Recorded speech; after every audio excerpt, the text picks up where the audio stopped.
Muchas personas de mi edad en 1945 tuvieron las mismas experiencias, ya que el éter causa sangrado después de la cirugía. Pero mi papá estaba muy preocupado por contarle a mi mamá que esto había pasado, que yo había conocido a mi tío Nel como un año después de que él muriera en el accidente. Mi tío me había dicho lo que iba a pasar, como que la gente caminaría en la luna. Y por eso nunca hablé de eso hasta 1995. Bienvenido al podcast de AJ Parr, periodista espiritual. Hoy estoy con un invitado muy especial, Anthony Cipolletti. Él tuvo una experiencia cercana a la muerte cuando solo tenía 7 años. Así que bienvenido, Anthony. ¿Cómo estás? Gracias, AJ. Estoy muy bien. ¿Qué te llevó a enfrentar esta experiencia cercana a la muerte? Tenía muchas alergias, todavía las tengo, y en ese entonces muchas personas de mi edad, en 1945, tuvieron experiencias similares porque el éter causa hemorragias después de la cirugía y esa era mi condición. Mi papá me estaba llevando al hospital en su carro. Cuando P.M. Atwater escribió el libro Children of the New Millennium, incluyó a muchas personas que vivieron casi el mismo escenario. En ese entonces, pensaban que quitarme las amígdalas curaría las respuestas alérgicas. Solo recuerdo lo que mi papá me contó al respecto y esa visión cuando terminó la SM, pero no puedo recordar nada antes o después de eso como un recuerdo activo. Solo sé lo que mi papá me contó sobre lo que pasó en el carro y después de la cirugía. De hecho, mi último recuerdo antes de la SM fue cuando mi tío se fue a Europa. Lo recuerdo con su uniforme y creo que estaba llorando y diciéndole que no debía irse porque no iba a regresar. Recuerdo que mi mamá y él estaban ahí antes de que se fuera por última vez. Así que ya tenía aspectos de la experiencia cercana a la muerte antes de esa experiencia cercana a la muerte en particular. Una cosa que sí recuerdo, cuando regresé, fue que mi tío me había dicho lo que iba a pasar, como que la gente iba a caminar en la luna. Eso es lo único que recuerdo, y no es un recuerdo visual, es solo un recuerdo auditivo, pero como todos dicen en su SM, no era un sonido ni una voz viva hablando, era solo un mensaje telepático. Pero mi papá estaba muy preocupado por contarle a mi mamá que esto había pasado, que me había encontrado con mi tío Nel como un año después de que él muriera en el accidente. Así que nunca hablé de eso hasta 1995, cuando conocí a P.M. Atwater. Pero durante el tiempo entre 1945 y 1995, ni siquiera sabía lo que era una experiencia cercana a la muerte o el término. Creo que mi papá probablemente me dijo que no le contara a mi mamá porque ella tenía muchísima ansiedad sobre su vida. Cuando era niña, como de 6 años, alguien incendió su casa. Ellos estaban como ocupando un terreno público y alguien que nunca fue identificado quemó su casa mientras todavía estaban adentro y apenas lograron escapar con vida. Así que, desde los 6 años, ella tenía una ansiedad terrible. Y estoy bastante seguro de que mi papá me dijo que nunca mencionara nada sobre mi experiencia cercana a la muerte a mi mamá, lo que significaba que no se lo contaría a nadie, porque en ese momento yo tenía como 6 o 7 años y no había nadie más en quien pudiera confiar excepto mi papá y mi mamá.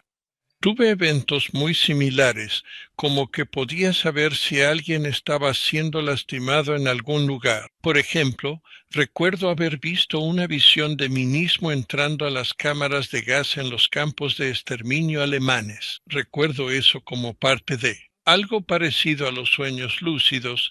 Me pasaba mucho antes de mi SM, así que ya tenía un aspecto espiritual en mi vida que no entendía y, como niño, pensaba que todos tenían eso. Todavía me pasa de vez en cuando. Hace como 3 años hubo un tiroteo masivo en una sinagoga de Pittsburgh y yo sabía que algo terrible estaba pasando. pero no sabía exactamente qué era. Fue como a 20 millas de donde yo estaba. Yo estaba en mi casa y no tenía idea de lo que estaba pasando allá, pero tuve muchas experiencias similares a esa después de mi experiencia cercana a la muerte, cuando todavía era niño. Jugando béisbol, la pelota se perdió en un pasto de casi 2 metros de alto y yo simplemente caminaba directo hacia ella y decía, aquí está. Podía ver el evento en mi mente, como la mayoría de la gente dice cuando suben al techo y pueden ver y viajan sobre alguna parte de la tierra o en algún lugar, pero yo nunca tuve la parte visual, solo tenía el resultado final. Podía decir dónde estaban las cosas o podía encontrar alguna manera de encontrar algo que nadie más sabía dónde estaba. De hecho, Piamet Atwater me dijo que ella siente que todos tienen un aspecto de la experiencia cercana a la muerte que conocemos ahora. Probablemente le pasa a todos al nacer porque es una experiencia tan traumática venir al mundo. Y también dijo que todas las cosas que suceden en una SM que conocemos ahora pueden pasar en la vida cotidiana sin ninguna experiencia cercana a la muerte. Podemos identificarnos y también podemos identificar nuestras experiencias como espirituales o físicas. O muchas personas con las que hablo no quieren ningún aspecto espiritual en su vida porque no se sienten cómodos. En 1995, antes de que Piamet Atwater viniera a Pittsburgh, ella me dio el libro de Nancy Clark, el número de teléfono, y Nancy y yo hablamos por teléfono durante aproximadamente media hora. Cuando colgué el teléfono, esto fue como 6 meses después de que mi madre falleciera. Cuando colgué el teléfono con Nancy, la habitación en la que estaba se llenó completamente de una luz dorada. No sabía qué era y no me di cuenta de que era mi madre hasta después de hablar con Piamet Atwater. Le pregunté si le contó a Nancy Clark lo que pasó después de nuestra llamada y ella dijo que no, porque a todos los que hablan con Nancy les pasa eso. Ven algún tipo de luz. Así que esa fue la experiencia más profunda que puedo relacionar con cualquier experiencia después de la muerte. Y luego, como un año después, estaba haciendo un ritual nativo americano porque donde vivíamos, cerca de Pittsburgh, hubo como una semana o 9 días de sequía sin lluvia. Fue Piamet Atwater quien me habló del ritual, pero cuando lo estaba haciendo, sentí la presencia de mi nieto, que había muerto al nacer como 3 meses antes. Sentí su presencia y vi una estrella en el cielo. Todo el cielo estaba rosa y azul, como si fuera una especie de manta. Y directamente sobre mi cabeza había una estrella brillante, y yo creía que era él.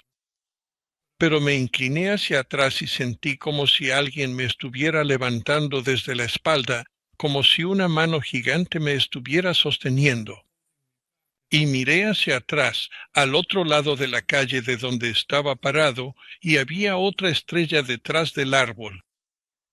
Y esa, creo yo, era su hermano, que murió en un aborto espontáneo como 10 años después de ese evento. Cuando mi abuelo, el padre de mi papá, murió, yo iba de regreso a mi ciudad natal, donde él había estado en el hospital con mi tía. Y yo iba viajando a unas 35 millas por hora, que era el límite de velocidad, y un enorme pájaro blanco bajó de repente y se posó en mi parabrisas. Creo que siempre estamos en la presencia perfecta y completa del Espíritu de Dios. El pájaro, y simplemente el pájaro se fue del limpiaparabrisas y voló lejos. Y yo dije que mi abuelo murió en ese momento, y así fue. Creo que siempre estamos en la presencia perfecta y completa del Espíritu de Dios. ¿Por qué? Yo lo llamo la fuente divina porque la palabra Dios tiene demasiados significados para demasiadas personas, pero creo que estamos en la presencia definida como Espíritu todo el tiempo, y experimentamos eso como un conjunto infinito de experiencias que es imposible recordar porque hemos estado ahí por la eternidad. Mi creencia es que siempre estamos en la presencia espiritual, en la presencia divina que está completamente presente. Nunca estamos alejados de ella de ninguna manera. Nunca estamos alejados de la presencia divina. Nunca estamos alejados de las personas que amamos y que nos aman. La gente necesita tener una vida pacífica, segura y feliz. Este ha sido el podcast de AJ Parr, periodista espiritual. Dale like, compártelo y suscríbete a nuestro canal.